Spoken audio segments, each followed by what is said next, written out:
Welcome back to my channel. This is Dimma Tutorials, and what I do is to help students prepare for the exams on English language and on literature. If today is the first time on this channel, start by clicking on the subscribe button so you can get notified whenever I upload a new video on this channel, and so you can see the other videos that I've already uploaded. In WASSCE, students are often asked to write an article for newspaper publication, and that is what today's topic is all about. I encourage you to pay full attention to this lesson to get the simple tips that will help you to produce a good article for your examiner. Articles for newspaper are in two forms: the news article and feature article. But in this lesson, we are going to be focusing on the feature article because that is what students are being asked to write in senior secondary certificate examinations. A feature article for newspaper is more like an expository essay.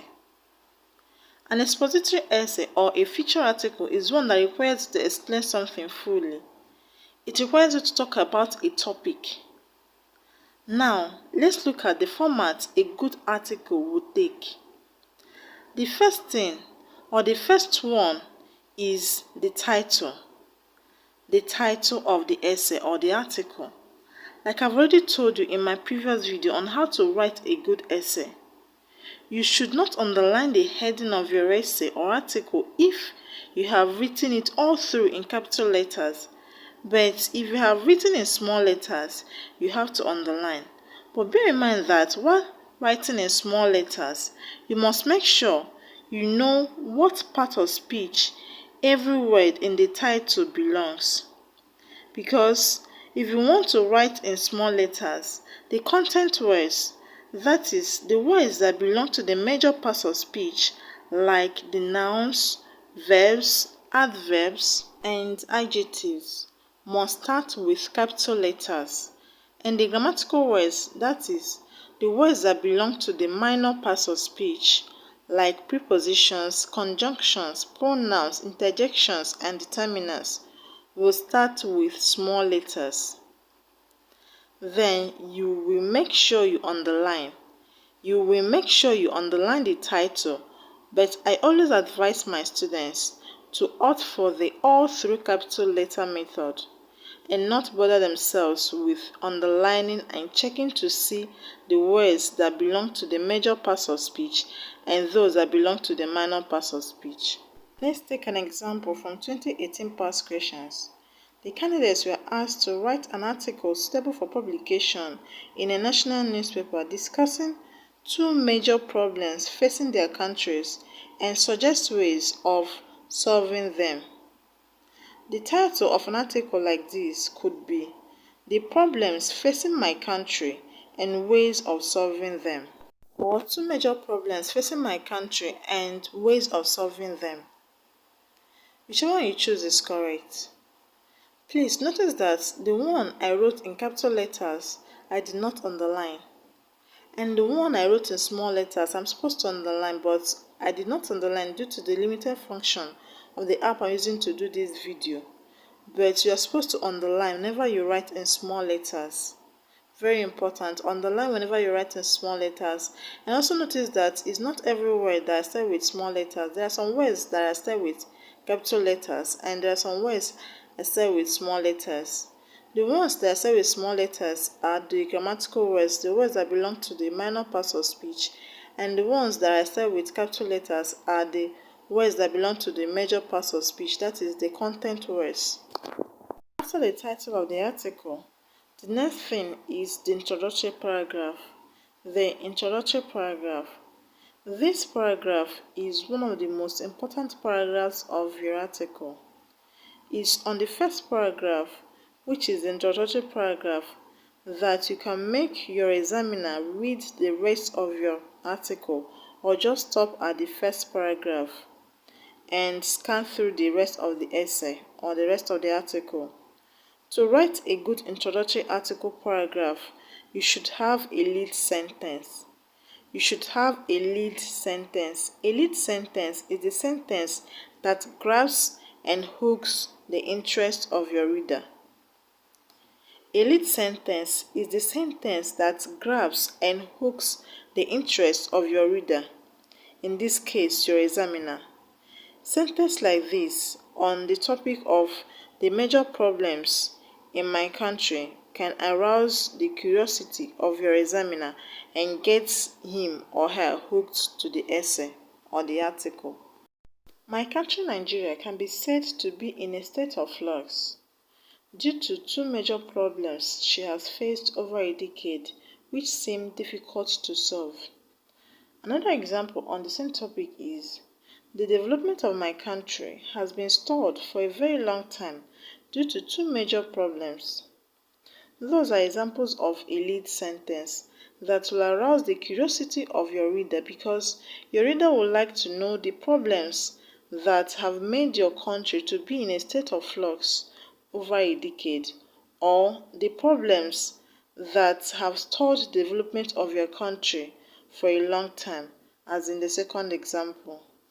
After the punchline or the lead sentence, you should add one or two sentences that will fully introduce the article or tell the reader what to expect in the rest of the article. You should write them in concise and simple sentences in order not to bore the reader and make him or her lose interest in the rest of the article. Your first paragraph could be something like this. My country Nigeria can be said to be in a state of flux due to two major problems she has faced over a decade that seem difficult to solve. In this article, I will not only be mentioning those two seemingly insurmountable problems, I will also profile practical solutions that will help to put an end to the problems.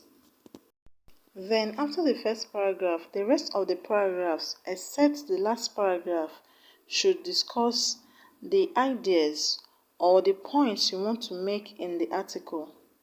Remember, each paragraph should discuss only one point or idea, and don't forget to always make use of topic sentence in each of your paragraphs. I hope you know what topic sentence is. If you don't, please watch the video I already did on how to write a good essay. Taking time to discuss topic sentence here will bore some of you that have already watched the video. So make use of topic sentence in each paragraph so that your examiner will quickly know what you have discussed in each paragraph. Let's look at an example. If in the second paragraph of my essay, I want to mention that the problem that has bedeviled my country is unemployment, I can write something like this. The most worrisome problem in my country is unemployment. A lot of youths who have spent time, energy, and money studying in the universities graduate to discover that there is no space for them in the labor force because the government parastals are filled with old men and women who keep forging their birth certificates to avoid being retired. The private sector, on the other hand, is not employing a lot of people because of the high cost of running business in my country. So they employ one person to do the job of 5. In the example paragraph, I've discussed only one point, which is unemployment, and the topic sentence of the paragraph is the first sentence in the paragraph. So to write on the example topic of this lesson, it means you will have 6 paragraphs in the whole. The first paragraph will be the introduction. The second paragraph and the third paragraph should be the problems of your country. The fourth and fifth paragraphs should discuss the solutions to the problems of your country. And the sixth paragraph should be the conclusion, which is the last paragraph. Now, let's see an example of how to conclude an article. How to conclude an article. The conclusion for an article should be succinct. Do not discuss new points in the last paragraph of your article. Do not discuss new points in the last paragraph of your article. Rather, you can reiterate what you have written so far to make your reader want to take action after reading your article. You can write the conclusion of your article this way. Having discussed the problems and the practical solutions to the menace that has bedeviled my country's growth, I urge the government to quickly take action to curb these problems and set the country on the fast track of development. In this example, I did not discuss any new points. You can see that it is short and also makes attempts to make my reader to take action by calling on the government to do something about the problems. After the last paragraph of your article, write your name and your surname at the right-hand side of the margin. Write your name and your surname at the right-hand side of the margin. Now, let's look at a full article on this topic. The problems of my country and practical solutions to it.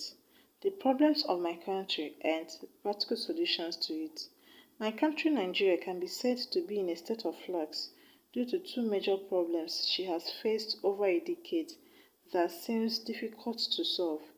In this article, I will not only be mentioning the seemingly insurmountable problems, I will also be profiling solutions that will help to put an end to these problems. The first most worrisome problem in my country is unemployment. Unemployment. A lot of youths who have spent time, energy, and finance studying in the universities graduate to discover that there is no space for them in the labor force because the government parastals are filled with old men and women who keep forging their birth certificates to escape retirement. The private sectors, on the other hand, are not employing a lot of hands due to the high cost of production in my country. They make one person to do the work of 5 people. Furthermore, insufficient power supply in my country, Nigeria, is another huge problem she is facing. The problem is affecting every sector of the country's economy. It also affects the citizens' standard of living. Most homes, productions, and service companies spend a fortune on generator and diesel purchase to supply power in their homes and companies. The money spent on these items increase cost of production and reduce companies' profit, consequently leading to inflation and low income of those working in the companies, thereby reducing the citizens' standard of living. However, these problems are not without solutions, as the problem of unemployment can be fixed with constant checking and confirmation of the certificate of public servants and establishing more companies that will employ the young graduates of my country. This will discourage the aged public servants from manipulating their ages, and if more companies are established, more youths will be gainfully employed. Similarly, the problem of power supply can equally be solved if the power holding companies in my country can learn other ways of generating power instead of depending solely on hydropower source. Like many other countries in Africa, Nigeria can harness energy from wind and sun to improve power supply in the country.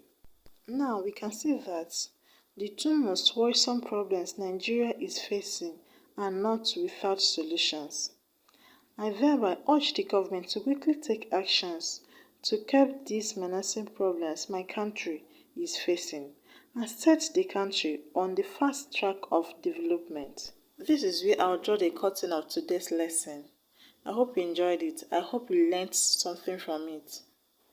If you have questions, you already know you should ask me in the comment section. I will answer you.